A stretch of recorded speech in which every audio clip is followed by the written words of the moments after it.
रमेश अपने ठेले पर हरे धनिये रखकर ग्राहकों को आवाज लगा रहा था। अरे ताजी ताजी हरे धनिये ले लो। बिट्टू नाम का एक ग्राहक रमेश के पास आकर कहता है, भैया मुझे 10 रुपए का हरा धनिया दे दो। रमेश ने 10 रुपए लेकर हरे धनिये उस ग्राहक को दे दिए। भैया 10 रुपए के इतने कम हरे धनिये? भैया महंगाई बहुत है। अब इतनी भी महंगाई नहीं है। ये क्यों नहीं कहते कि तुम मनमानी कीमत लगाकर ग्राहकों को ठग रहे हो? भैया मेरी बात का विश्वास करो, मुझे थोक में स्वयं ये हरे धनिये बहुत ही महंगे पड़े हैं। इस पूरे गांव में केवल जमींदार ही हरे धनिये की सप्लाई करता है। रमेश की बात सुनकर बिट्टू दूसरे दुकानदार के पास चला गया और दुकानदार को 10 रुपए देते हुए बोला, भैया 10 रुपए के हरे धनिये दे दो। दुकानदार ने बिट्टू को 10 रुपए में धनिये दे दिए। बिट्टू वो हरे धनिये लेकर रमेश के पास आकर कहता है, तुमने 10 रुपए के मुझे थोड़े से हरे धनिये पकड़ा दिए और उस दुकानदार ने मुझे 10 रुपए के इतने ढेर सारे धनिये दिए। लाओ मेरे पैसे वापस करो, मुझे तुम्हारे हरे धनिये नहीं खरीदने। और मैं तो क्या, तुमसे इस गांव में कोई भी हरा धनिया नहीं खरीदेगा। तुमने तो लूट मचा रखी है। बिट्टू क्रोधित होकर वहाँ से चला गया। रमेश शाम को अपने घर पर जाकर अपनी पत्नी स्वाति से बात करने लगता है। मेरी समझ में नहीं आता स्वाति कि दुकानदार सस्ते में ढेर सारी धनिया ग्राहकों को कैसे दे देते हैं। इससे मेरी दुकानदारी पर बहुत बुरा असर पड़ रहा है। आपको पता नहीं कब अकल आएगी। अरे आप ये क्यों नहीं समझते कि वो जमींदार आपको महंगे हरे धनिये बेचता है और उन बड़े दुकानदारों को सस्ते हरे धनिये देता है। लेकिन इससे जमींदार को क्या फायदा होगा? जरा सोचिए, कुछ समय पहले हमारे गांव में हरे धनिये के ना जाने कितने ठेले थे, लेकिन धीरे धीरे करके वो सारे ठेले समाप्त हो गए। अब इस गांव में केवल आप ही ठेले पर हरा धनिया रखकर बेचते हैं। जिस दिन आप भी इस धंधे को बंद कर देंगे, उस दिन दुकानदार मनमानी रेट में ग्राहकों को हरे धनिये बेचेंगे। तुम ठीक कहती हो स्वाति, मुझे इस बारे में जमींदार से बात करनी होगी। अगले दिन रमेश गांव के जमींदार के पास चला गया। रमेश को देखकर जमींदार ने कहा, क्या बात है रमेश, कल ही तो तुम मुझसे हरे धनिये लेकर गए थे, क्या इतनी जल्दी तुमने वो बेच दिए? मैं इसी सिलसिले में आपसे बात करने के लिए आया हूँ। क्या हुआ, सब ठीक तो है? जमींदार साहब, सारे गांव के दुकानदारों को आप ही हरे धनिये बेचते हैं, मगर कुछ दिनों से मैं देख रहा हूँ कि सारे दुकानदार कम रेट में ग्राहकों को हरे धनिये ज्यादा देते हैं। ये तो अच्छी बात है रमेश, तुम भी कम रेट में ग्राहकों को बेचो। जमींदार साहब, दुकानदार ऐसा तभी कर सकते हैं जब आप उन्हें सस्ते में और मुझे महंगे में हरे धनिये दे रहे हो। तुमने बिल्कुल सही कहा रमेश, क्योंकि जितने भी दुकानदार हैं वो सब नगद में मुझसे हरे धनिये खरीदते हैं और बड़े पैमाने पर इसका कारोबार करते हैं, और तुम ठेला लगाकर उन सब की दुकानदारी खराब करते हो। इसीलिए तुम आज से हरे धनिये बेचना बंद कर दो। ये तो बहुत गलत बात है जमींदार साहब, इसका मतलब मेरी पत्नी बिल्कुल सही कह रही थी। आप छोटे दुकानदारों को खत्म करके बड़े दुकानदारों को बढ़ावा दे रहे हैं। तुम्हारी हिम्मत कैसे हुई मुझसे इस तरह से बात करने की? आज से तुम्हें कोई हरा धनिया वनिया नहीं मिलेगा। जाओ, जाकर कोई और धंधा देखना शुरू कर दो। जमींदार ने रमेश को अपमानित करके अपनी हवेली से बाहर निकाल दिया। अगले दिन से रमेश ने ठेला लगाना बंद कर दिया और बड़े दुकानदारों ने अपनी मनमानी शुरू कर दी। कुछ दिन बाद बिट्टू एक दुकानदार के यहाँ पर हरा धनिया लेने के लिए आया। मुझे 10 रुपए के धनिये दे दो। दुकानदार ने ना के बराबर धनिया बिट्टू को पकड़ा दिए। अरे ये क्या, 10 रुपए के इतने कम हरे धनिये? इतने रुपए में सिर्फ इतने ही मिलेंगे। जानते भी हो हरे धनिये के रेट आसमान छू रहे हैं। मैं इतने महंगे हरे धनिये नहीं खरीद सकता। तो फिर अपने भोजन में हरे धनिये खाना बंद कर दो। रमेश इस दृश्य को बहुत गौर से देख रहा था। वो निराश होकर अपने घर पर आकर बैठ गया कि तभी गांव के बलिया नाम के एक बुजुर्ग वहाँ पर आ गए। अरे बलिया चाचा, आप अचानक यहाँ कैसे? तुम्हारे साथ जमींदार ने बहुत ही गलत किया। जमींदार को ऐसा नहीं करना चाहिए। अब क्या कहूँ चाचा, मैंने सुना है कि किसी जमाने में आप अपने खेतों में बड़ी तादाद में हरे धनिये उगाया करते थे। उस दौर में मैं दुकानदारों को हरा धनिया मुफ्त में दे देता था। लेकिन अब जमाना बदल गया है ना चाचा। जमाना चाहे भले ही बदल गया हो रमेश, लेकिन हरे धनिये का जादुई गांव आज भी है। ये सुनकर रमेश बुरी तरह से चौंक जाता है। मैं आपकी बात का मतलब नहीं समझा चाचा। रमेश, गांव के सभी लोग ये समझते हैं कि मैं अपने खेत में हरे धनिये उगाया करता था, लेकिन ये सच नहीं है। सच तो ये है कि मैं उस दौर में हरे धनिये के गांव से लेकर आता था, जो कि एक जादुई गांव है। उस जादुई हरे धनिये के गांव का द्वार कहाँ खुलता है, ये केवल मैं जानता हूँ। मैं चाहता हूँ कि तुम उस जादुई हरे धनिये के गांव में जाओ और वहां से हरे धनिये लेकर सारे गांव में मुफ्त में बांटो। उसके बाद तुम चमत्कार देखना। बलिया चाचा, कहीं आप मजाक तो नहीं कर रहे ना? नहीं रमेश, हमारे गांव से कुछ दूर एक तालाब है जो कि भूत प्रेत के नाम से प्रसिद्ध है। तुम उस तालाब के अंदर कूद जाना। तुम स्वयं जादुई हरे धनिये के गांव में पहुंच जाओगे। और हाँ, इस रहस्य को अपने तक ही सीमित रखना। इतना कहकर बलिया चाचा वहाँ से चले गए। जहाँ तक बलिया चाचा को मैं जानती हूँ, वो कभी झूठ नहीं बोलते। तुम्हें एक बार ऐसा करना चाहिए। मैं चाहती हूँ कि उस जमींदार की दुकानदारी इस गांव में जड़ से ही समाप्त हो जाए। रमेश बलिया चाचा की बताई हुई जगह पर चला गया और उस तालाब को गौर से देखने लगा। रमेश उस तालाब के अंदर कूद गया। उसने स्वयं को एक अजीबोगरीब गांव में पाया। रमेश ने देखा कि उस गांव में सुख सुविधा की हर वस्तु मौजूद थी, मगर वो सब हरे धनिये के ही बने हुए थे। रमेश आश्चर्यचकित रह जाता है। ये तो बड़ा ही अजीबोगरीब गांव है। यहाँ तो हर वस्तु हरे धनिये की बनी हुई है। तभी रमेश के कानों में एक व्यक्ति की आवाज टकराई। तुमने सही कहा, ये जादुई हरे धनिये का गांव है। रमेश ने देखा कि वो व्यक्ति साइकिल पर बैठा हुआ था और उसे देखकर मुस्कुरा रहा था। मैं यहाँ से हरे धनिये ले जाना चाहता हूँ। तुम यहाँ से जितने भी हरे धनिये ले जाना चाहते हो ले जाओ। यहाँ से हरे धनिये ले जाने की कीमत नहीं चुकानी पड़ती। रमेश बहुत सारे हरे धनिये लेकर तालाब के किनारे आ पहुँचा और तालाब के अंदर कूद गया। तालाब के अंदर कूदते ही रमेश ने अपने गांव में प्रवेश कर लिया।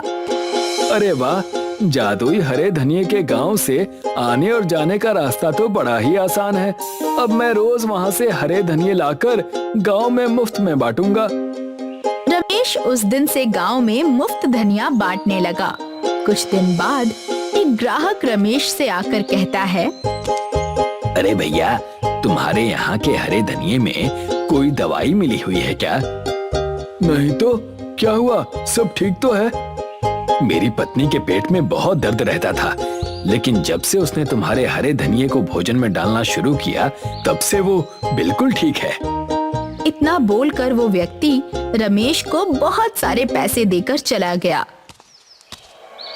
कुछ दिन के बाद रमेश के लाए हुए हरे धनिये खाने से रमेश के गांव के बीमार लोग सही होने लगे और रमेश को बतौर इनाम बहुत सारे पैसे देकर जाने लगे। जमींदार गुस्से से आग बबूला हो उठा और अपने आप से कहा, आखिर ये दो कौड़ी का रमेश अपने आप को समझता क्या है? इसकी वजह से मेरा सारा धंधा चौपट हो गया।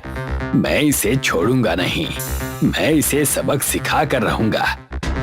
इतना कहकर जमींदार गुस्से से बाजार में उस जगह पर चला गया जहां पर रमेश अपना ठेला लगाता था। रमेश, तुम्हारी वजह से मेरा धंधा चौपट हो गया है। मैं तुम्हें कल तक का समय देता हूँ। इस गांव को छोड़कर चले जाओ, नहीं तो मुझसे बुरा कोई नहीं होगा। रमेश को कुछ भी करने से पहले एक बार सोच लेना जमींदार। क्या कहना चाहते हो तुम? रमेश के लाए हुए हरे धनिये खाने से गांव के तमाम बीमार लोग स्वस्थ हो गए और रमेश हमसे हरे धनिये के पैसे भी नहीं लेता है। तुम सब पागल हो गए हो। ये मुफ्त में हरे धनिये जरूर देता है, लेकिन गांव के ना जाने कितने मूर्ख लोग इसके हाथ में बहुत सारे पैसे रखकर चले जाते हैं। क्या कभी उसके बारे में सोचा है तुमने?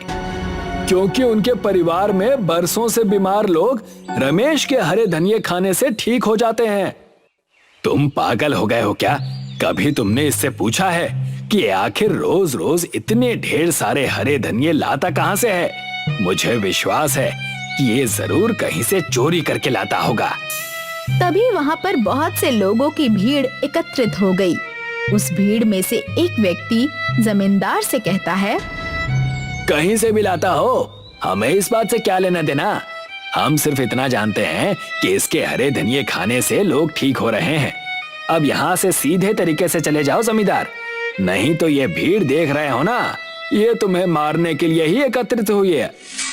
भीड़ देखकर जमींदार बुरी तरह से डर गया और वो चुपचाप वहाँ से चला गया। जमींदार इतना डर गया कि अगले दिन वो गांव छोड़कर ही चला गया। रमेश की पत्नी स्वाति रमेश से कहती है, मैंने आपसे कहा था ना कि बलिया चाचा कभी झूठ नहीं बोलते। तुमने सही कहा था स्वाति। तभी वहाँ पर बलिया चाचा आ गए और रहस्यमयी अंदाज में मुस्कुराते हुए रमेश की ओर देखकर बोले, क्या कहा था मैंने तुमसे? उस जादुई हरे धनिये के गांव से हरे धनिये लाने के बाद उसका चमत्कार देखना। बलिया चाचा की बात सुनकर रमेश और उसकी पत्नी दोनों हंसने लगते हैं।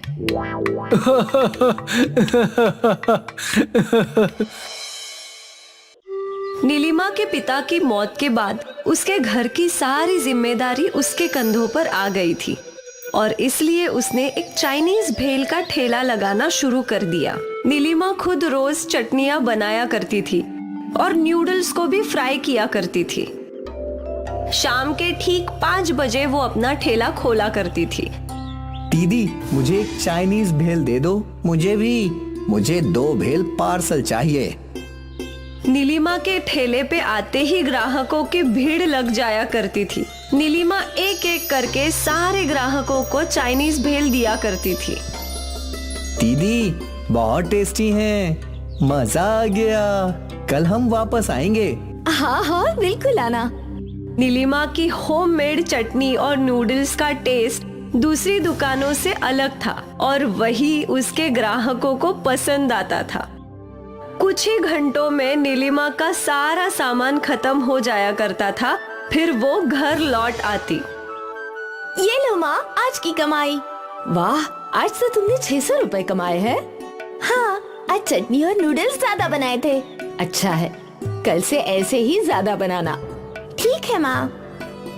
नीलिमा चाहे जितना भी ज्यादा सामान बनाए, उसका ठेला खुलते ही सब कुछ धड़ाधड़ खत्म हो जाया करता था। एक दिन नीलिमा अपने घर पे बैठकर सोच रही थी कि उससे क्या करना चाहिए। माँ, जितनी भी ज्यादा चटनी बनाओ या जितनी भी ज्यादा नूडल्स फ्राई करूँ, सब खत्म हो जाते हैं। ये तो अच्छी बात है ना बेटा। वो तो है, पर कुछ ग्राहकों को हमेशा खाली हाथ लौटना पड़ता है। वो तो है ही, अब क्या कर सकते हैं? मेरे पास एक आइडिया है। अच्छा, और वो क्या है? दीदी, आप रेडीमेड नूडल्स और चटनी भी खरीद लिया करो। बीच बीच में अपनी चटनी के साथ वो भी मिक्स कर दोगी तो किसी को पता नहीं चलेगा। ऐसे कैसे पता नहीं चलेगा? अरे माँ, दीदी के नूडल्स के बीच में अगर रेडीमेड नूडल्स हो तो कैसे कोई बता सकता है कि कौन सा दीदी का है और कौन सा रेडीमेड? वैसे बात में तो दम है, पर फिलहाल मैं ये नहीं करूँगी। फिलहाल मैं और भी ज्यादा नूडल्स बनाऊंगी। हाँ, यही सही है नीलिमा। अगले दिन से नीलिमा ने पहले से दुगनी शेजवान चटनी बनाई और पहले से दुगने नूडल्स फ्राई किए। उम्मीद है अब सबको मिलेगा। सारा सामान लेकर नीलिमा अपने ठेले पर गई और इस दिन नीलिमा के ठेले पे एक फेमस फूड ब्लॉगर आई। हम आए हैं दीदी की चाइनीज भेल खाने। सुना है बहुत टेस्टी है। देखते हैं। वाह, ये तो लाजवाब है। आप सभी को नीलिमा दीदी की चाइनीज भेल टेस्ट करनी चाहिए। इस फूड ब्लॉगर का वीडियो वायरल हो गया और हर कोई जो वीडियो देखता वो नीलिमा के ठेले पर पहुंच जाता। अब नीलिमा को वापस नूडल्स और चटनी कम पड़ने लगी थी। एक चाइनीज भेल दे दो दीदी। भैया सब कुछ खत्म हो गया है, आप कल आ जाइए। नीलिमा को कस्टमर को खाली हाथ वापस भेजना अच्छा नहीं लग रहा था। उस रात जब वो घर लौटी, माँ, उस वायरल वीडियो की वजह से ग्राहक और भी बढ़ गए हैं। बहुत अच्छा है बेटा। वो तो है, पर आज भी सब कुछ खत्म हो गया। मुझे कस्टमर को खाली हाथ वापस भेजना पड़ा। अरे दीदी, आपको बोल तो रही हूँ, मेरा आइडिया यूज करो। हाँ हाँ, वही सोच रही हूँ, कल बाजार से सब ले आऊंगी। ये हुई ना बात।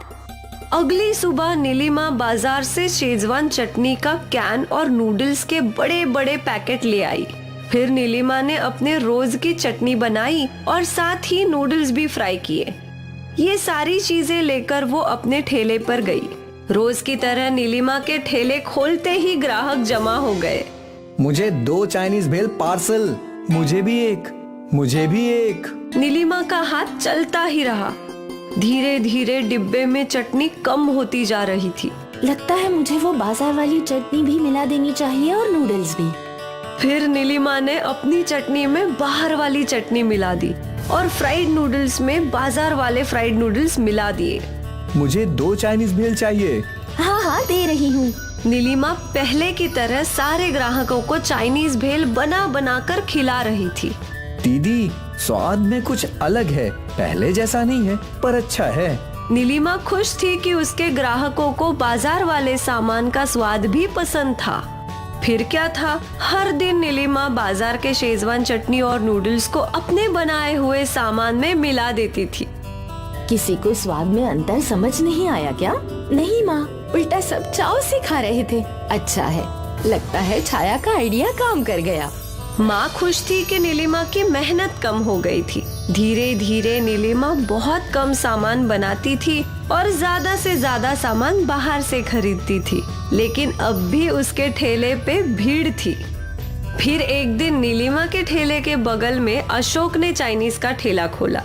वो शेजवान चटनी और नूडल्स सब बाजार से लाता था। नीलिमा के कस्टमर्स ने अशोक की चाइनीज भेल भी चखी। ये तो बिल्कुल नीलिमा दीदी की तरह है।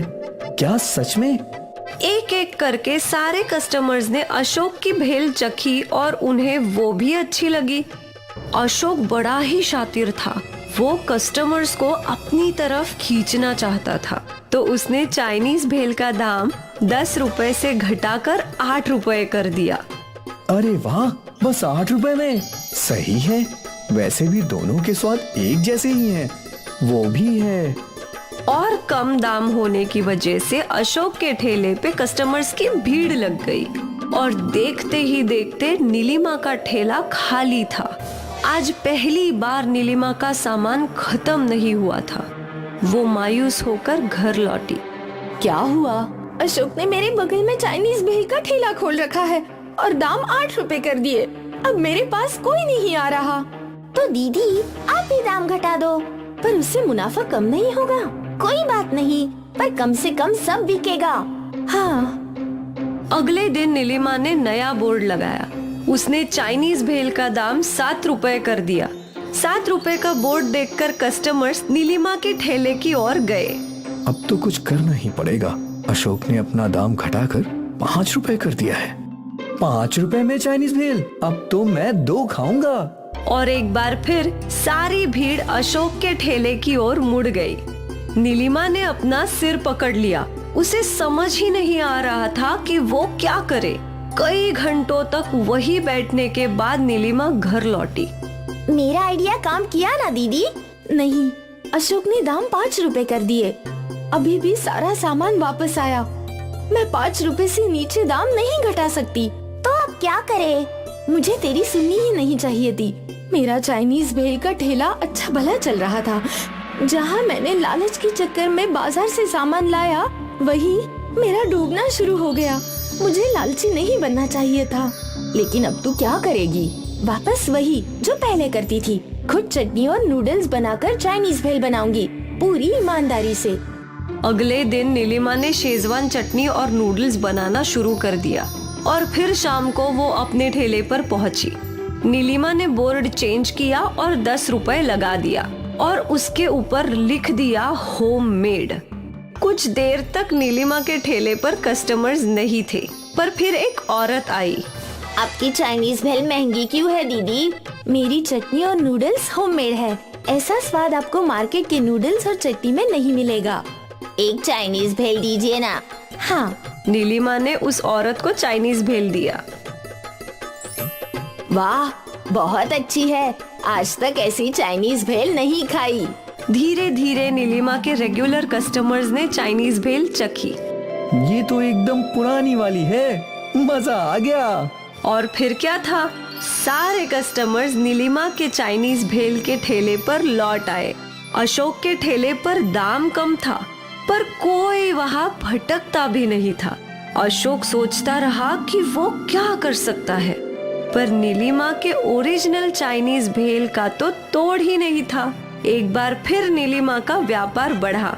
वो खुश थी और फिर कभी भी उसने अपने व्यापार में लालच को आने नहीं दिया। एक गांव में संपत नाम का 20 वर्षीय युवक रहा करता था। संपत एक अनाथ था जो गांव के चौधरी के ढाबे पर खाना बनाने का काम किया करता था।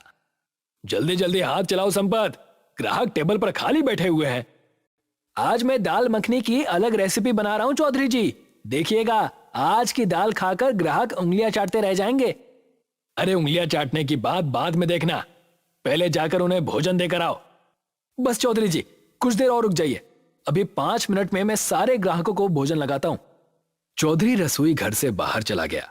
कुछ देर बाद संपत ने ग्राहकों को भोजन लगा दिया। संपत के हाथ की बनी हुई दाल मखनी सभी ग्राहकों को बहुत पसंद आई। उन्हीं ग्राहकों में अर्जुन चौधरी के पास आकर बोला, आज की दाल मखनी का कोई जवाब नहीं है चौधरी साहब। पेट तो भर गया लेकिन मन नहीं भरा। अब मैं क्या कर सकता हूं अर्जुन, मेरे ढाबे का खाना ही इतना अच्छा बनता है कि लोगों का पेट तो भर जाता है लेकिन मन नहीं भरता। मेरी पत्नी बहुत अच्छा खाना बनाती है। ये कैसी बातें कर रहे हैं चौधरी साहब, आपकी पत्नी तो बस आपके बगल में बैठी हुई पैसे गिनती रहती है। भोजन तो अपने गांव का संपत बनाता है, उसकी तारीफ करने में क्या आपका हलक कड़वा हो जाता है क्या? इतना कहकर अर्जुन वहां से चला गया। चौधरी क्रोधित होकर अपनी पत्नी रुक्मणी की ओर देखकर बोला, देख रही हो तुम, कितनी बार कहा है तुमसे कि तुम भी रसोई घर में संपत का हाथ बटा लिया करो। मैं एक बार में एक काम कर सकती हूँ। मैं या तो पैसे गिन सकती हूँ या फिर रसोई घर में कुर्सी पर बैठ सकती हूँ। तुम बिल्कुल मूर्ख की मूर्ख ही रहोगी। जरा सोचो, कल को ये संपत हमारा ढाबा छोड़कर चला गया तो क्या होगा? लोगों को इसके हाथ के बने हुए भोजन का स्वाद लग गया है, इसीलिए मैं लोगों को बताता हूं कि ये भोजन उसने नहीं बल्कि तुमने बनाया है, लेकिन तुम मेरी बात को समझती ही नहीं। आप बिल्कुल सही बोल रहे हैं, ये विचार तो मेरे मन में आया ही नहीं। कल से मैं भी संपत के बगल में कुर्सी लगाकर बैठी रहूंगी। अगले दिन संपत जब ढाबे पर आया तभी चौधरी संपत की ओर देखकर बोला, संपत, आज से मेरी पत्नी भी तुम्हारे साथ रसोई घर में रहेगी। चौधरी साहब, मालकिन को क्यों परेशान कर रहे हैं? मैं हूं ना भोजन बनाने के लिए। जितना बोला है उतना करो, इससे ज्यादा नहीं। ठीक है चौधरी साहब, जैसी आपकी मर्जी। रुक्मणी उस दिन के बाद संपत के साथ रसोई घर में बैठने लगी। कुछ दिनों बाद चौधरी ने सभी ग्राहकों को विश्वास दिला दिया कि जो भोजन उसके ढाबे में दिया जाता है वो भोजन उसकी पत्नी रुक्मणी बनाती है। एक दिन संपत काम पर जाने के लिए अपने घर से बाहर निकला ही था कि तभी वहां पर चौधरी आ गया। चौधरी साहब आप, मैं तो ढाबे पर ही आ रहा था। मैं तुम्हें यहां पर यह बताने आया हूं कि अब तुम्हें मेरे ढाबे पर काम करने की कोई जरूरत नहीं है। ये कैसी बातें कर रहे हैं आप चौधरी साहब? जहां तक मैं जानता हूं मैं तो बहुत मेहनत से खाना बनाता हूं और मैंने आपको कभी शिकायत का मौका भी नहीं दिया। मुझे इस बात से कोई फर्क नहीं पड़ता संपत, तुम्हारी वजह से मेरे ढाबे का नाम बदनाम होता जा रहा था। ये कैसी बातें कर रहे हैं आप चौधरी साहब? जहां तक मुझे याद है, जब से मैं ढाबे पर काम कर रहा हूं तब से तो आपका ढाबा पहले से ज्यादा चलने लगा है। हाँ, ज्यादा चलने लगा है, लेकिन सिर्फ तुम्हारे नाम पर। अगर मैं कुछ दिन तक तुम्हें और काम पर रखता तो शायद मेरे ढाबे का नाम चौधरी ढाबा से बदलकर संपत ढाबा हो जाता। ऐसा मत कीजिए चौधरी साहब, मैं एक अनाथ हूं, और मुझे इसके अलावा और कोई काम नहीं आता। वो तुम्हारी समस्या है, मेरी नहीं। आज के बाद मेरे ढाबे के आसपास भी कहीं दिखे ना तो टांगे तोड़कर गांव से बाहर फेंकवा दूंगा। इतना कहकर चौधरी गुस्से में वहां से चला गया। संपत बेरोजगार हो गया। थक हार कर संपत गांव के मुखिया के पास चला गया। मुझे सब पता है संपत कि चौधरी ने तुम्हारे साथ क्या किया है, लेकिन तुम तो जानते हो कि चौधरी मुझसे कहीं ज्यादा ताकतवर और धनवान है। मैं उसका कुछ नहीं बिगाड़ सकता। मुखिया जी, मैं आपसे चौधरी से लड़ने की बात नहीं कर रहा। मैं तो बस आपसे कुछ मदद मांगने आया हूं। आप तो जानते हैं मुखिया जी कि मैं एक अनाथ हूं। कुछ वर्ष पहले ही मेरे माता पिता मुझे अकेला छोड़कर चले गए और मैं अपना गांव छोड़कर कहीं नहीं जाना चाहता। तुम कहना क्या चाहते हो? मुखिया जी, मैं सिर्फ भोजन बनाना चाहता हूं। तुम्हारे पिता भी बहुत अच्छे बावर्ची थे। मुखिया जी, आप मेरी थोड़ी सी मदद कर दीजिए। मैं भी अपने गांव में अपना खुद का ही ढाबा खोलना चाहता हूं। आप मुझे थोड़ा सा धन दे सकते हैं क्या? जब मेरा ढाबा चलने लगेगा तब मैं आपको सारे पैसे वापस कर दूंगा। ठीक है, गांव में मेरी जो खाली जमीन पड़ी है, तुम वहां पर अपना ढाबा खोल लो। उसके लिए जितना भी धन लगेगा मैं तुम्हें देने के लिए तैयार हूं। मुखिया की बात सुनकर संपत खुश हो गया। संपत बड़ी मेहनत से खाली जमीन पर ढाबा बनाने में जुट गया। जी तोड़ मेहनत के बाद संपत ने वहां पर ढाबा बनाकर तैयार कर लिया। कुछ दिनों के बाद संपत के ढाबे पर ग्राहक आने लगे और यही बात चौधरी को परेशान करने लगी। जिस बात का मुझे डर था वही हुआ रुक्मणी। उस नालायक ने अपना ढाबा गांव में खोल दिया है। अब ग्राहक मेरे ढाबे पर कम, उसके ढाबे पर ज्यादा आते हैं। आपके अंदर तो लोमड़ी के जैसी बुद्धि है। उस बुद्धि का इस्तेमाल करिए और उसका ढाबा बंद करवा दीजिए। तुम बिल्कुल सही कह रही हो। मुझे अपनी लोमड़ी जैसी बुद्धि से कोई योजना तो सोचनी ही पड़ेगी। चौधरी ने बड़ी चालाकी से एक ग्राहक को अपनी बातों में ले लिया। वो ग्राहक संपत के ढाबे पर चुपके से भोजन में चौधरी की लाई हुई दवाई फेंक आया। उस दिन जिसने भी संपत के ढाबे का खाना खाया उसका पेट खराब हो गया। अगले दिन संपत के ढाबे के सामने गांव के लोगों की भीड़ लग गई। एक व्यक्ति क्रोधित होता हुआ संपत से बोला, तुम्हारा ढाबा क्या चलने लगा? तुम अपनी औकात भूल गए? ये कैसी बातें कर रहे हैं? मैंने क्या किया है? क्या किया है? अरे कल मैंने तुम्हारे ढाबे पर दाल खाई थी, तब से मेरा पेट खराब है। और यहां पर जितने भी लोग खड़े हुए हैं उन सब का पेट खराब है। उन सबके जिम्मेदार तुम हो। तुमने जरूर भोजन में कुछ ना कुछ मिलाया है। आपको गलतफहमी हुई है। मैंने भोजन में कुछ भी नहीं मिलाया। आज के बाद हम में से कोई भी तुम्हारे ढाबे पर खाना खाने नहीं आएगा। अपना भोजन बनाकर स्वयं ही खा लेना। इतना कहकर वो व्यक्ति वहां से चला गया और संपत आंखों में आंसू लिया हुआ अपने ढाबे पर बैठ गया। संपत फिर से बेरोजगार हो गया। कुछ दिनों के बाद संपत के ढाबे पर मुखिया आकर बोला, संपत, तुमने मुझसे जो पैसे लिए थे वो मुझे कब लौटाओगे? मुखिया जी, आप तो जानते हैं कि मेरे ढाबे पर कोई ग्राहक ही नहीं आ रहा। वो सब मुझे नहीं पता संपत। मुझे मेरे पैसे चाहिए, वो भी ब्याज सहित। मुखिया की बात सुनकर संपत बुरी तरह से चौंक गया। हमारे बीच ब्याज की तो कहीं बात ही नहीं हुई थी। मैंने कहा था तुम सुन नहीं पाए होगे। परसों तक अगर मुझे मेरे पैसे ब्याज सहित वापस नहीं मिले तो मैं तुम्हारा मकान भी तुमसे छीन लूंगा और उसे बेचकर अपने पैसे की भरपाई करूंगा। ऐसा मत कीजिए मुखिया जी, मैं अनाथ हूं। आप अगर मुझसे मेरा घर ही छीन लेंगे तो फिर मैं कहां जाऊंगा? तुम्हें 2 दिन का समय देता हूं। इतना कहकर मुखिया वहां से चला गया। 2 दिन बाद मुखिया ने संपत को धक्के देकर घर से बाहर निकाल दिया और उसका ढाबा भी तोड़ दिया। संपत आंखों में आंसू लिया हुआ एक हाईवे के घने पेड़ के नीचे बैठकर अपनी किस्मत पर रोने लगा। संपत को रोते हुए सुबह से शाम हो गई। तभी उसने देखा कि उस पेड़ पर एक चिड़िया का घोंसला बना हुआ था, जिसके ऊपर एक चील बराबर मंडरा रही थी। इस चील को भगाना होगा, नहीं तो ये उसका घोंसला तोड़ देगी। मेरा घर बचाने के लिए तो कोई भी गांव वाला नहीं आया, लेकिन मैं इस बेजुबान प्राणी का घर इस चील को नहीं तोड़ने दूंगा। संपत ने एक चील को वहां से भगा दिया। तभी वहां पर एक चमत्कार हुआ। उस घोंसले के ऊपर बैठी हुई चिड़िया संपत के पास आकर बैठ गई और एक तेज धमाके के साथ वो एक सुंदर लड़की में परिवर्तित हो गई। कौन हो तुम? बरसों पहले एक श्राप के कारण मुझे चिड़िया बनाकर इस घोंसले में कैद कर दिया गया था। अगर तुम उस चील को नहीं भगाते तो वो चील मुझे मारकर मेरा घोंसला तोड़ देती। वो एक चील के रूप में राक्षस था। लेकिन तुम फिर अपने असली रूप में कैसे आ गई? मुझसे कहा गया था कि जब भी कोई मुसीबत का मारा हुआ सच्चा युवक तुम्हारी मदद करेगा, तुम्हारा ये श्राप समाप्त हो जाएगा। और देखो, मैं मुक्त हो गई। तुमने मेरी मदद की है तो मैं भी तुम्हारी मदद करूंगी। मैं तुम्हारे बारे में सब जानती हूँ। तुम मेरी मदद कैसे कर सकती हो? क्यों नहीं कर सकती?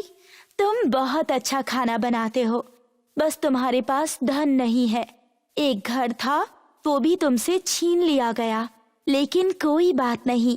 तुमने जिस घोंसले को टूटने से बचाया है, वही घोंसला आज से तुम्हारा घर होगा। और इस घोंसले में तुम्हारा खुद का बना हुआ घोंसला रेस्टोरेंट होगा। इतना कहकर उस सुंदर लड़की ने अपना हाथ घोंसले के आगे कर दिया। तभी एक तेज धमाके के साथ वो घोंसला एक रेस्टोरेंट में परिवर्तित हो गया, जिसकी सीढ़ियां बहुत सुंदर लकड़ी की बनी हुई थी।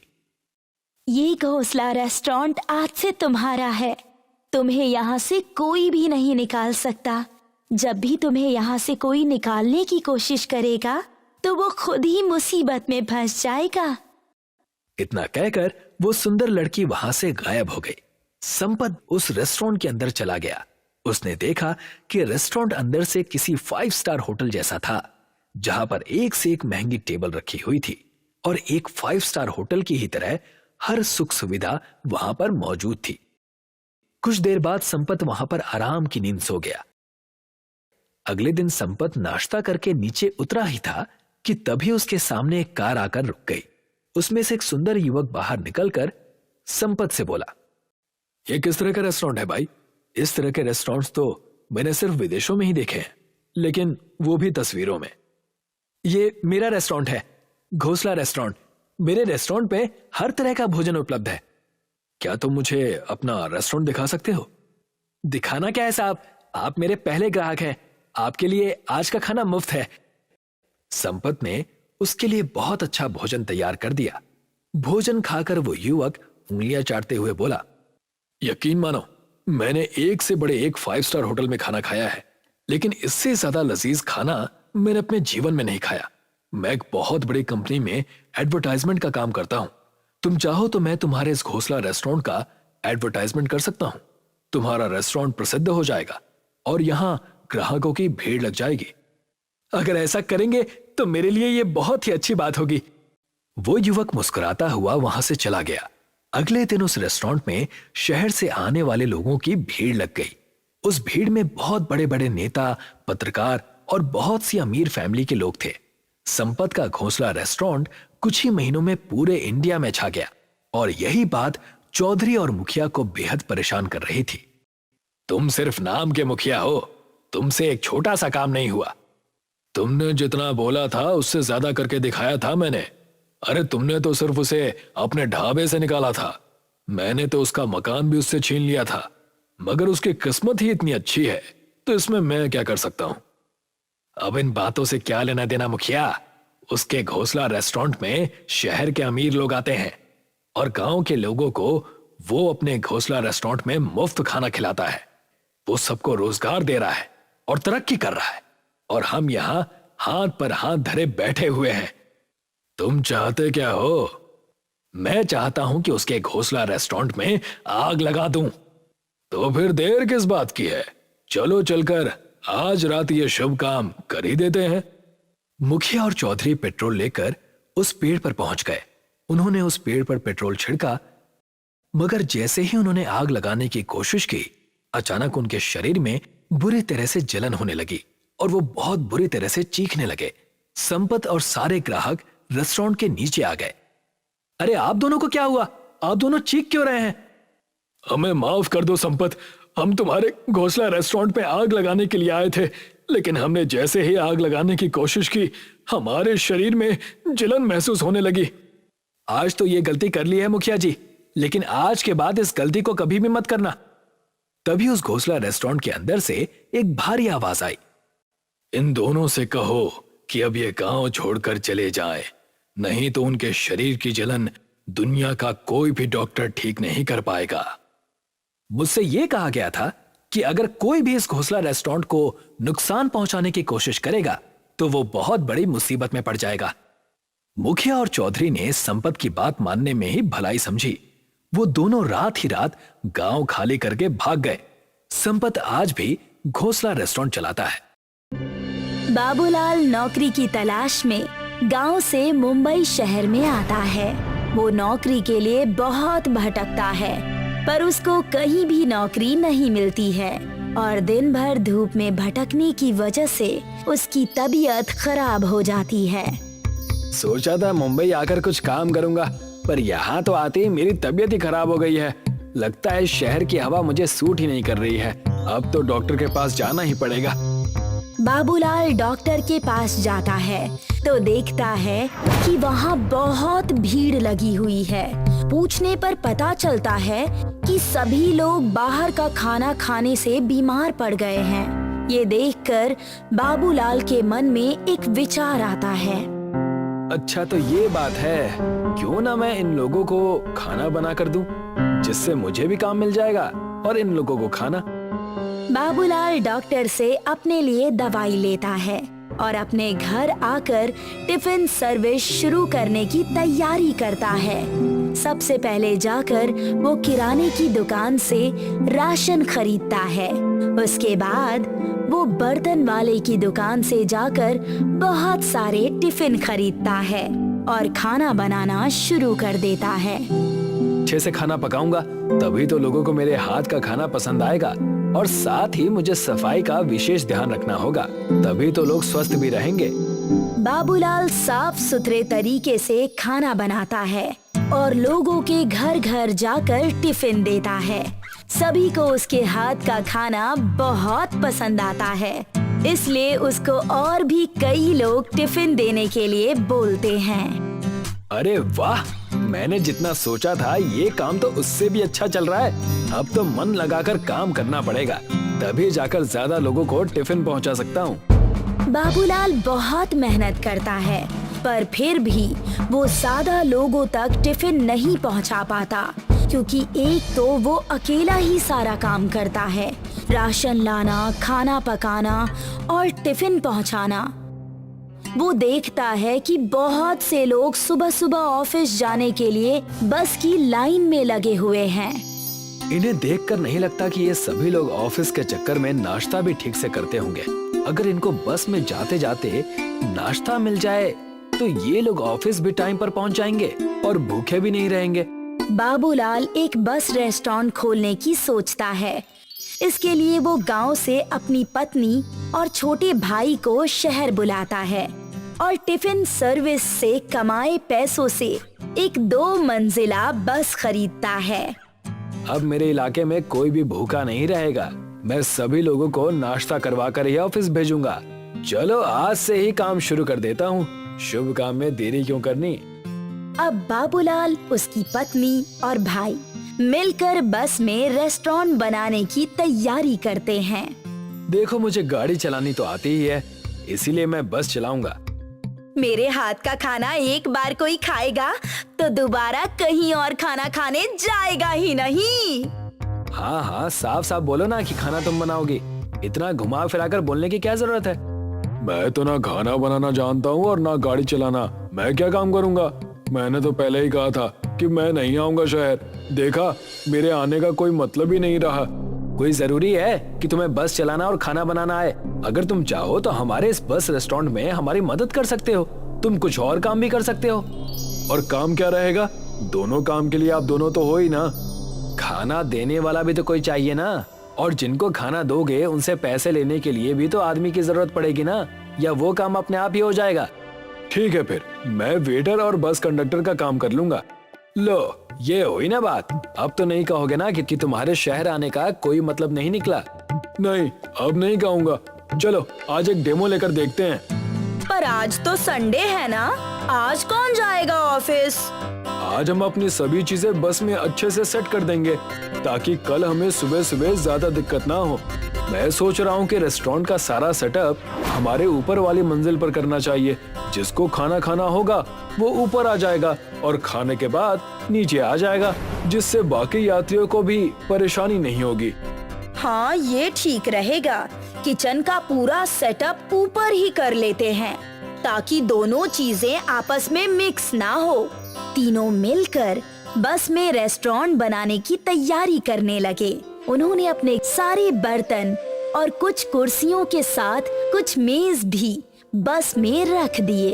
ये लोग ऊपर वाले मंजिल पर सभी चीजें व्यवस्थित कर लेते हैं। ये हुआ ना सेटअप। अब देखना, कल सुबह से ही हम लोग अपनी सर्विस शुरू कर देंगे।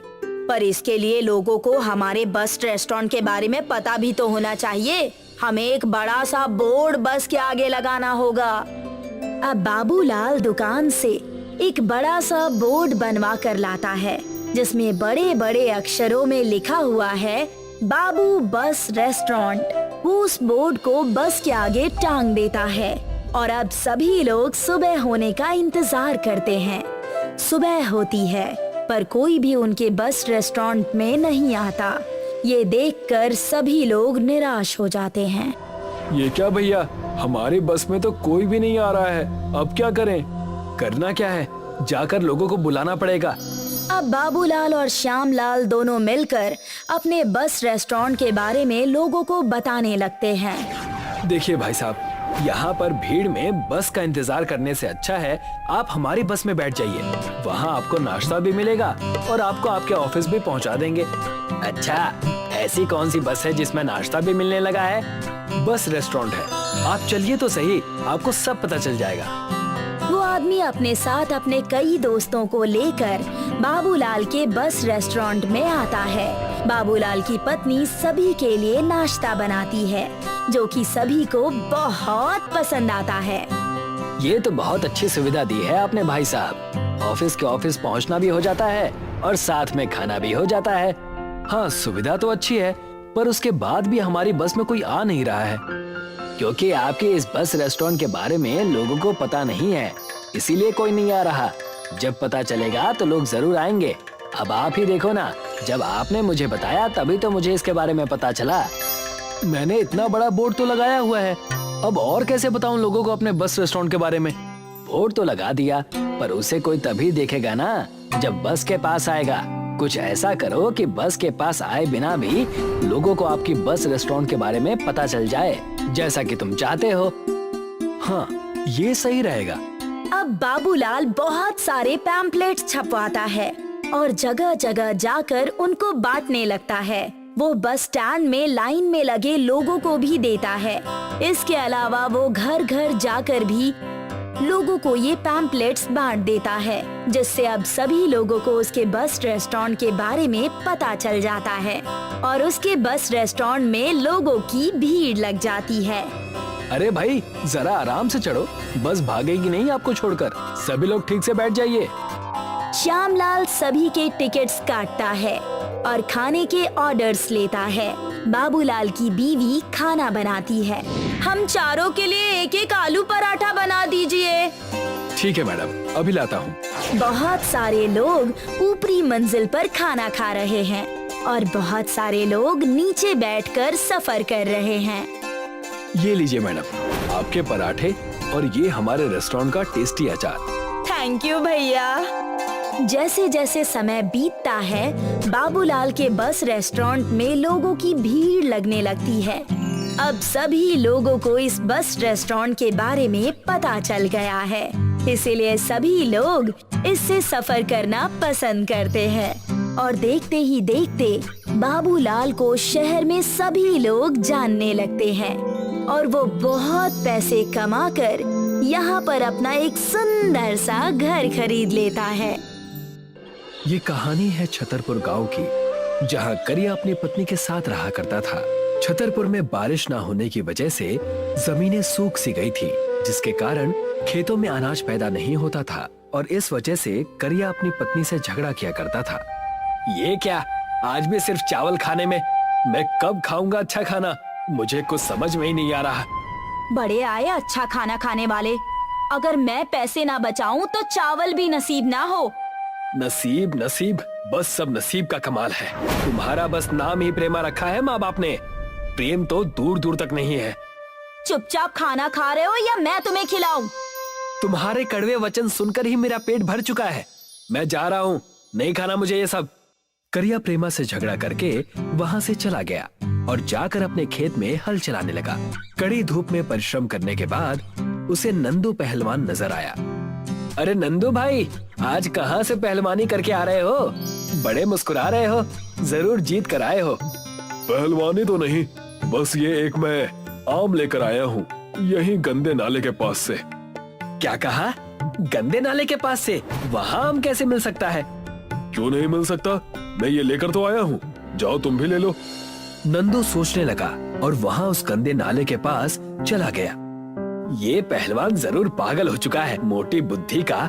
इसे क्या पता कि गंदे नाले के आसपास भी कोई नहीं भटकता और ये पता नहीं कहाँ से आम लेकर आ रहा है। मुझे जाकर एक बार देखना चाहिए। करिया उस गंदे नाले के पास चला जाता है और वहाँ की बदबू से हैरान होकर वो सोचने लगता है, यार यहाँ तो कोई नजर नहीं आ रहा। ये नंदू बुड़बक को किसने आम दे दिया? मुझे यहाँ से चलना चाहिए। लगता है वो मुझे बेवकूफ बना गया। जैसे ही करिया वहाँ से जाने लगा, उसे उसी नाले के पास से गांव के भिखारी ने आवाज दी। क्यों बे, आम लेने आया है? कौन हो तुम और बदतमीजी से बात क्यों कर रहे हो? मैंने ही उस पहलवान को आम दिया था, मैं कोई ऐसा वैसा भिखारी नहीं हूँ। अगर तुम मुझे मक्के की रोटी खिलाओगे तो मैं तुम्हें मुंह मांगी चीज दूंगा। मेरे पास चावल खाने के पैसे नहीं है और तुम मक्के की रोटी मांग रहे हो? तो तुम्हारी हालत मुझसे भी खराब है लगता है। भिखारी के इतना कहते ही करिया को क्रोध आने लगा और तब करिया ने भिखारी से कहा, तुम इतना कैसे बोल लेते हो? चलो मैं तुम्हें तुम्हारी मनपसंद मक्के की रोटी खिलाता हूँ। करिया उस भिखारी को लेकर एक छोटे से ढाबे पर गया और वहाँ जाकर उसे मक्के की रोटी खिलाने लगा। वाह वाह, मक्के की रोटी, वाह वाह, मक्के की रोटी, सरसों दा साग, चलेगी जिंदगी बिल्कुल भाग भाग। वाह वाह, देखा तुमने, मैं तो गायक भी हूँ। वो सब छोड़ो, खाना खाओ, मुझे और भी बहुत काम है। करिया ने उसे मक्के की रोटी और सरसों का साग खिलाया और उससे कहा, तुमने उस पहलवान को आम दिया था, तुम मुझे क्या देने वाले हो?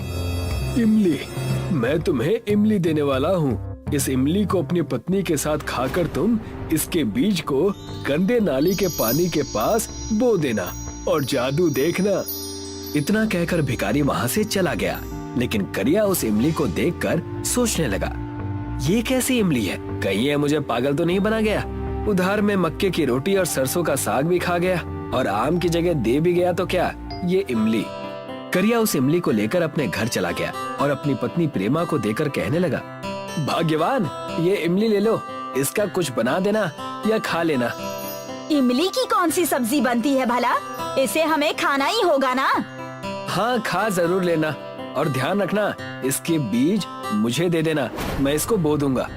खेतों में कुछ बोना हो तो मुंह फूल जाता है और तुम चले इमली बोने के लिए। वाह, इतने मेहनती कब से हो गए? लो अब तुम्हारा झगड़ा शुरू, चलो जाओ घर के काम करो। प्रेमा ने इमली खा लिए और उसके बीज को करिया को थमा दिया। करिया उस गंदे नाले के पास फिर से चला गया और वहाँ जाकर उस इमली के बीज को बोने लगा, ठीक नाले के पास। ये हो गया इमली बोने का काम पूरा। कल सुबह आकर देखता हूँ ये कितना बड़ा पेड़ बनेगा। दूसरे दिन सुबह करिया उस इमली के पेड़ के पास गया और वहाँ जाकर दंग रह गया। इमली का पेड़ एक ही दिन में बहुत बड़ा बन गया था, जिसमें खूब सारे इमली भरे हुए थे, जिसे देखकर वो सोचने लगा, ये कैसे हो सकता है भला? कल ही मैंने बीज बोए थे और आज इमली का पेड़ इतना बड़ा कैसे हो गया? जरूर कोई ना कोई बात तो है और इस पर इतनी सारी इमलियां नजर आ रही हैं। मुझे इमली तोड़ने होंगे। करिया उस इमली के पेड़ से इमली तोड़ने लगा और जैसे ही इमली करिया ने तोड़ी, उसमें से हीरे निकलने लगे। इमली के टूटते ही हीरों की बौछार होने लगी, छोटे छोटे कीमती हीरे। उन हीरों को देखकर करिया चौंक गया। ये हीरे कैसे हो सकते हैं? हाय, मैं माला माल हो गया, कमाल हो गया। हाय यकीन नहीं हो रहा मुझे। उन इमली और हीरो को लेकर करिया उसी भिखारी को ढूंढने लगा, जो कि एक मंदिर के बाहर आराम कर रहा था। क्यों आ गए ना चौंक कर मेरे पास? लेकिन ये कैसे हो सकता है? इमली के पेड़ से हीरे कैसे निकल सकते हैं? तुम कोई साधारण इंसान नहीं हो। आखिर तुम हो कौन? अरे बाबा, मैं हूँ तो साधारण इंसान ही। तुम्हें और भी हीरे चाहिए हो तो उस गंदे नाले को साफ करो। उस नाले को साफ करके ही मैंने इतना पुण्य कमाया है जिसका मैंने तुम्हें थोड़ा सा हिस्सा बांट दिया। मैं उस नाले की आज ही सफाई करूंगा और अच्छे से करूंगा और सारे हीरे ले जाऊंगा। करिया सारे हीरे और इमली ले जाकर अपनी पत्नी प्रेमा को दे देता है और प्रेमा से कहता है, अब से हमें किसी भी चीज से डरने की या तरसने की कोई जरूरत नहीं है। हमारे पास अब सब कुछ है। हे भगवान, मुझे नहीं पता था कि मेरे इमली के बीज को खाकर फेंकने से इतने हीरे मिल जाएंगे। बचपन से लेकर अब तक करोड़ों का नुकसान हो गया। वो कैसे भाग्यवान? मैं समझा नहीं। मैंने कितने सारे आम और इमली के बीज खाकर बस ऐसे ही फेंक दिए।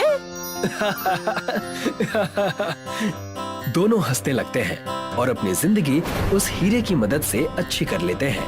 पूरे 1 साल बीत जाने के बाद जब उनके पास हीरे और पैसे नहीं बचते, तब प्रेमा करिया से कहती है, क्यों ना हम दोबारा वहाँ चले, उस नाले के पास। हमारे पैसे भी अब खत्म हो चुके हैं। हम उस गंदे नाले की सफाई करेंगे, पूरी तरह से सफाई, और सारे हीरे दोबारा हासिल कर लेंगे। लेकिन लोग क्या कहेंगे कि करिया और उसकी पत्नी उस नाले की सफाई करने जा रहे हैं। छी छी, मैं नहीं करूँगा ये सब। जी, आपको मेरी कसम। करिया और प्रेमा दोनों ही उस नाले की सफाई करने लगते हैं। लोगों का गिराया हुआ प्लास्टिक कचरा उस नाले में जमा हुआ होता है। वहाँ जाकर पूरे 1 महीने तक सफाई करते हैं, लेकिन उन्हें कुछ भी हासिल नहीं होता, जिससे दोनों चिंतित हो जाते हैं। यहाँ तो हमें अब कुछ नहीं मिल रहा। सारी जमीन, जायदाद, घर सब बेचना पड़ जाएगा हमें, अगर आज भी हीरे नहीं मिले तो। मैंने तुमसे कहा था ना कि हमें कुछ करने की जरूरत नहीं है, लेकिन तुमने मेरी एक ना सुनी। लो देखो, हो गया ना। करिया और प्रेमा ने नाले को पूरी तरह से साफ कर दिया था। जैसे ही वो वहाँ से जाने लगे, करिया की नजर नाले के पानी पर पड़ी और उसने देखा कि नाले के पानी में हीरे तैर रहे हैं। सारे हीरे नाले के पानी के ऊपर आ रहे हैं, जिसे देखकर दोनों झूम उठे। हुर्रे! हीरे मिल गए! हुर्रे! मैंने कहा था ना तुमसे कि हीरे मिल जाएंगे। देखो, हो गया ना। हमने थोड़ी सी प्रकृति क्या साफ की, हमारी जिंदगी बदल गई। अब से हम इन हीरो से मिले पैसों को दान करेंगे और अपना जीवन जिएंगे। तुमने सही कहा, हमने भूखमरी देखी है, हम ऐसा ही करेंगे। प्रेमा और करिया दोनों ही उस हीरे के नाले की मदद से खुश रहने लगे और लोगों की सेवा करने लगे और अपना जीवन खुशी खुशी बिताने लगे। उल्टापुर नाम का एक गांव था, जहां पर सारी चीजें उल्टी थी। घर उल्टे और तो और लोगों के काम करने का तरीका भी उल्टा। फिर एक दिन ये खबर शिमलापुर गांव के हरीश को पता चलती है और वो खुद ही अपनी आंखों से इस गांव को देखने के लिए आता है। वो देखकर कहता है, अरे ये क्या, यहाँ तो जैसा सुना था वैसे ही सारी चीजें उल्टी हैं। घर से लेकर कुएं सब उल्टे हैं, पर ये सब संभव कैसे है? हरीश गांव में जाता है और उस एक आदमी से मिलता है जो अपनी साइकिल उल्टी चला रहा होता है और हरीश उससे पूछता है, सुनिए, क्या आप मुझे बता सकते हैं कि यहाँ सब उल्टा क्यों है और आप ये साइकिल उल्टी क्यों चला रहे हैं? मुझे ये तो नहीं पता, पर जब से मैं इस गांव में हूँ तब से सब ऐसा ही चल रहा है। पर तुम ये बात गांव के मुखिया से पूछ सकते हो, उन्हें जरूर कुछ पता होगा। और वो मुझे कहाँ मिलेंगे? गांव में एक बहुत बड़ा पेड़ मिलेगा, जो कि गांव में अकेला सीधा पेड़ है। आपका बहुत बहुत शुक्रिया।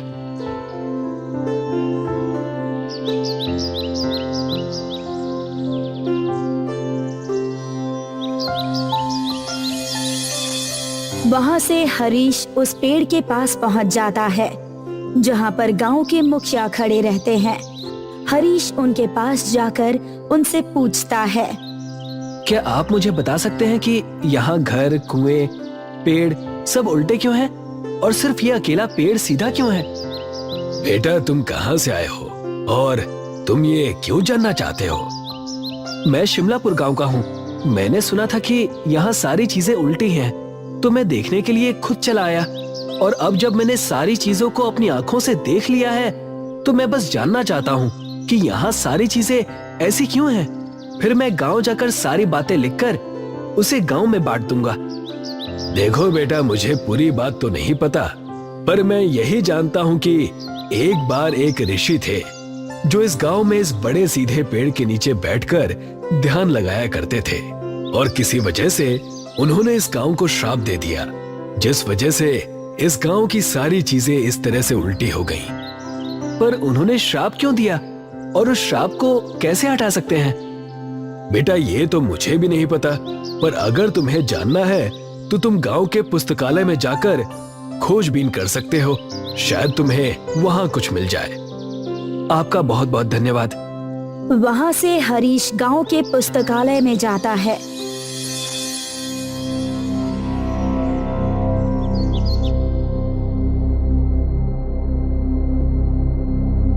जहाँ पर कई सारी किताबों की लिखाई उल्टी होती है। यहाँ के किताबों में तो लिखावट भी उल्टी है, इसे तो पढ़ना भी बहुत मुश्किल है। हरीश किताबों को पढ़ने की कोशिश करता है, वैसे ही उसकी नजर एक किताब पर पड़ती है जो कि बाकी किताबों से थोड़ी अलग थी। हरीश उस किताब को उठाकर जैसे ही खोलता है तो वो देखता है, अरे इस किताब में तो सारी चीजें सीधी लिखी हुई हैं। देखता हूँ शायद इसमें कुछ लिखा हो जिससे ये पता चल जाए कि इस गांव की ये हालत आखिर हुई कैसे। हरीश उस किताब को पढ़ने लगता है जिसमें गांव की कहानी लिखी होती है। कई सालों पहले एक संत इस गांव में प्रवेश करते हैं और बड़े से पेड़ के नीचे बैठ जाते हैं। उस समय गांव का नाम सीधापुर हुआ करता था और संत जी गांव वालों को सही बातें सिखाया करते थे। एक दिन संत जी गांव वालों को इकट्ठा करते हैं और उन्हें सूचना देते हैं। गांव वालों, मैंने आप सभी को यहाँ इसलिए इकट्ठा किया है ताकि आप सभी को गांव में हो रहे शिकार के बारे में बता सकूं। आप लोग जो मासूम जानवरों का शिकार कर रहे हैं उसे अभी छोड़ दीजिए, वरना इसका अंजाम पूरे गांव वालों को भुगतना पड़ेगा। ये बात सुनकर कुछ लोग आपस में कहते हैं, इस संत को यहाँ आए हुए कुछ ही दिन हुए और ये हम पर अपना राज चलाना चाहता है। तुम सही कह रहे हो, हम तो अपने शिकार का काम जारी रखेंगे। चलो अपने शिकार के जाल को गांव के जंगल में डाल कर आते हैं। गांव वाले संत की बातों को अनसुना कर देते हैं और फिर से शिकार के कई सारे जालों को जंगल में बिछा देते हैं। फिर एक दिन संत जंगल से गुजर रहे होते हैं। ये गांव वाले शिकार हद से ज्यादा करने लगे हैं और ये सब कुछ अपने शौक के लिए कर रहे हैं। बिना वजह मासूम जानवरों को मारना बहुत बुरा है। जैसे ही वो ये शब्द कहते हैं वैसे ही एक रस्सी उनके पैर में पड़ती है और खींचकर संत जी को पेड़ से उल्टा लटका देती है। लगता है बड़ा शिकार हाथ लगा है। हाँ हाँ, चलो देखते हैं। जैसे ही वो लोग वहाँ संत जी को उल्टा लटके देखते हैं वो डर जाते हैं और जल्दी से उन्हें नीचे उतारते हैं। फिर माफी मांगने लगते हैं, पर संत जी बिना कुछ सुने उस पेड़ के नीचे आ जाते हैं और ध्यान में लग जाते हैं और जल्द ही सारे गांव में ये बात मालूम पड़ जाती है। सारे गांव वाले संत जी से मिलने आते हैं। हमें माफ कर दीजिए जो हमने किया उसके लिए। संत जी ध्यान से अपनी आंखें खोलते हैं।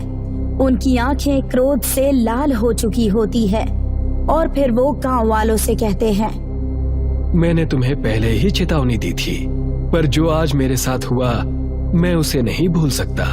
जिस तरह से मैं उल्टा लटका और मुझे सारी चीजें उल्टी नजर आई, उसी प्रकार ये मेरा इस गांव को श्राप है कि ये पूरा गांव भी उल्टा हो जाएगा और इस गांव का नाम आज से ही सीधपुर से उल्टापुर होगा। गांव वाले ये सुनकर उनसे माफी मांगने लगते हैं और वादा करते हैं कि वो कभी भी आगे से शिकार नहीं करेंगे। ये देखकर संत जी को उन पर तरस आ जाती है और वो उन्हें बताते हैं। एक दिन आएगा जब एक नेक इंसान जो तुम्हारी परिस्थिति पर तरस खाएगा और तुम्हारी मदद करने की कोशिश करेगा, बस उसे मेरे जैसे 100 संतों को अपने हाथों से बनाकर भोजन खिलाना होगा। लेकिन भोजन की सामग्री गांव के हर घर से आनी चाहिए। तब से लेकर आज तक सारी चीजें उल्टी है, बस उस पेड़ को छोड़कर जहाँ पर संत जी बैठा करते थे। ये किताब जो संत जी ने खुद ही लिखी थी, इस किताब को पढ़कर हरीश मुखिया के पास जाकर उन्हें सारी बातें बताता है और कहता है, अगर हमें ये श्राप तोड़ना है तो हमें सारे गांव के घरों से खाने का सामान मंगाना होगा। ये तुम सही कह रहे हो। मैं आज ही सारे गांव वालों को जमा करता हूँ और उन्हें सारी बातें बताता हूँ। पर वो व्यक्ति है कौन जो हमारी मदद करना चाहता है? मुखिया जी, वो और कोई नहीं, मैं ही हूँ। जब से मैं आया हूँ मुझे आप लोगों की परिस्थिति पर तरस आ रहा है और मैं तो बस आप लोगों की मदद करने का कोई उपाय ढूंढ रहा था, तभी मुझे वो किताब मिली। बहुत बहुत धन्यवाद तुम्हारा बेटा। मुखिया सारे गांव वालों को जमा करता है और सारी बातें विस्तार से बताता है और फिर गांव वाले कहते हैं, हम सारी चीजें करने को तैयार हैं। हमें इस श्राप से मुक्त होना है हरीश, तुम बस खाना बनाना। हम सभी गांव वाले गांव के सभी घरों से तुम्हें खाने का सामान लाकर देंगे। जी ठीक है, तो मैं 100 संतों के लिए खुद खाना बनाऊंगा और इस गांव को इस उल्टे होने के श्राप से मुक्त कराऊंगा। गांव के हर एक घर से कुछ न कुछ सामान आता है और सबको जमा करके हरीश संतों के लिए खाना बनाता है। अगले दिन गांव वाले 100 संतों को बुलाते हैं भोजन के लिए। खाना खाने के बाद उनमें से एक संत मुखिया जी से पूछते हैं, क्या हुआ मुखिया, अचानक से हम सभी के लिए ये दावत कैसी? कई वर्षों पहले एक संत ने इस गांव को श्राप दिया था कि इस गांव की सारी चीजें उल्टी हो जाएं, चाहे वो घर हो या फिर पेड़ या फिर कुआं। और उन्होंने कहा था कि ये सभी चीजें ठीक तभी होंगी जब कोई नेक इंसान हमारी इस दशा को देखकर हम पर तरस खाएगा और वो 100 संतों को अपने हाथों से बनाकर भोजन कराएगा और भोजन का सामान गांव के हर एक घर से आना चाहिए। संत हरीश को अपने पास बुलाते हैं। हरीश बेटा, तुमने जो इस गांव के लिए किया है उसे देखकर हम सब बहुत खुश हैं। अगर ये गांव इस श्राप से मुक्त हुआ है तो इसका श्रेय सिर्फ और सिर्फ तुम्हें जाता है। संत जी, ये मेरा कर्तव्य है कि मैं लोगों के लिए अच्छा करूं। सदा खुश रहो बेटा। ये कहकर सारे संत गांव वालों को आशीर्वाद देते हैं और अपने रास्ते निकल जाते हैं। और फिर अगली सुबह जब सूरज उगता है तो सारी चीजें एकदम सीधी हो जाती है। गांव के हर एक घर सब सीधे हो जाते हैं। ये देखकर गांव वाले बहुत खुश हो जाते हैं और मुखिया जी सारे गांव वालों को एक साथ जमा करते हैं। हरीश बेटे, तुम्हारा बहुत बहुत धन्यवाद। जो तुमने हमारे लिए किया शायद ही कोई करता है। इसकी कोई जरूरत नहीं है मुखिया जी, बस आप गांव वालों को बता दीजिए कि पहले वाली गलतियां वापस ना दोहराएं। हाँ, तुम सही कह रहे हो।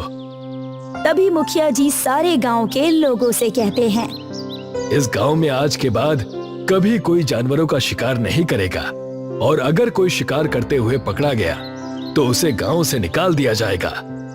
हाँ, हम कभी मासूम जानवरों का शिकार नहीं करेंगे।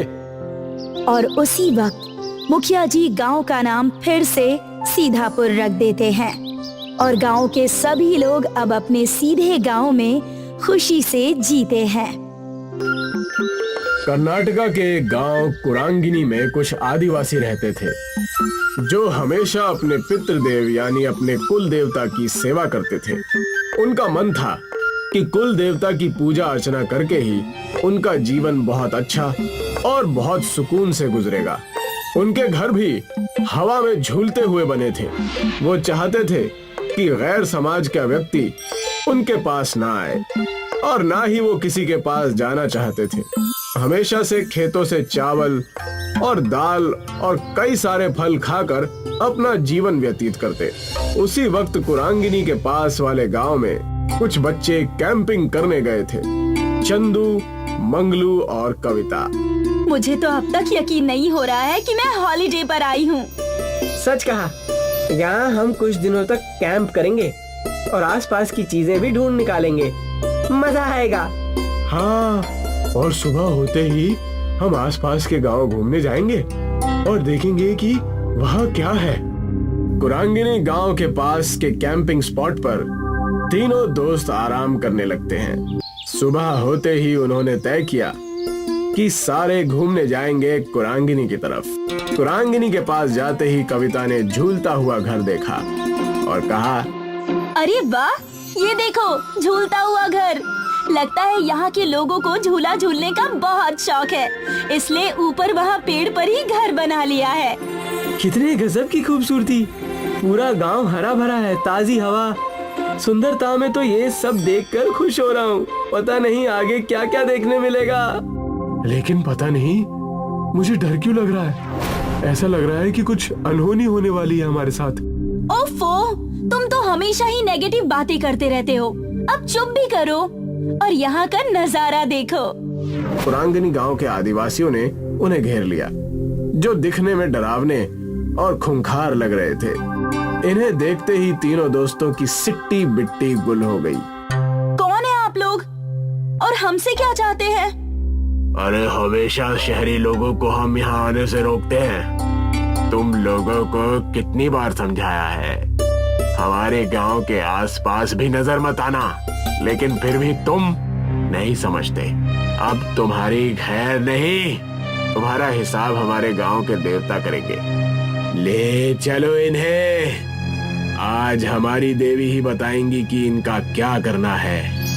अगर तुम यहाँ से छुटकारा पाना चाहते हो तो तुम्हें हमारी शर्तें माननी पड़ेंगी। क्या करना होगा? हमें सारी शर्तें मंजूर है। तुम्हें हमारे गांव की सभ्यता और परंपरा में रहना होगा। प्रकृति की सेवा में अपना मन, धन सब त्यागना होगा। इतना कहकर प्रकृति की देवी वहाँ से चली जाती है। तुमने सुना, जैसे हमारी देवी ने कहा वैसे ही तुम्हें करना होगा, नहीं तो हमारी देवी नाराज हो जाएगी। अब से तुम कुरांगिनी के निवासी हो, तुम्हें हमारे नियम और कायदे चलाने होंगे और हमारी देवी को खुश करना होगा। क्या आप हमें समझाएंगे कि हमें करना क्या है? हंसते हंसते हमारे रास्ते बंद हो गए और अब ये नया तमाशा आ गया है। जल्दी बताओ हमें क्या करना है, मैं जिंदगी भर के लिए तैयार हूँ। जैसा हमारी देवी ने कहा वैसा ही तुम्हें करना होगा। हमारे तौर तरीके तुम्हें अपनाने होंगे, सारी शहरी चीजें तुम्हें फेंकनी होगी। कविता, मंगलू और शैलेश के पास कोई चारा नहीं रहता, उन्हें उनके तौर तरीके आजमाने ही पड़ते हैं। हमने तुम्हारी सारी व्यवस्था झूलते हुए घर में कर दी है। आज से तुम वहीं रहोगे और हमारा जीवन व्यतीत करोगे। यही सीख और सजा है तुम्हारी। ये रहे तुम्हारे कपड़े। छोड़ दो हमें, घर जाना है हमें जाने दो। अरे चिल्लाना बंद करो और इन्हें देखो। तुम्हें लगता है हमें जाने देंगे यहाँ से? हमें यही इनकी बातें माननी होगी, तब जाकर कुछ होगा।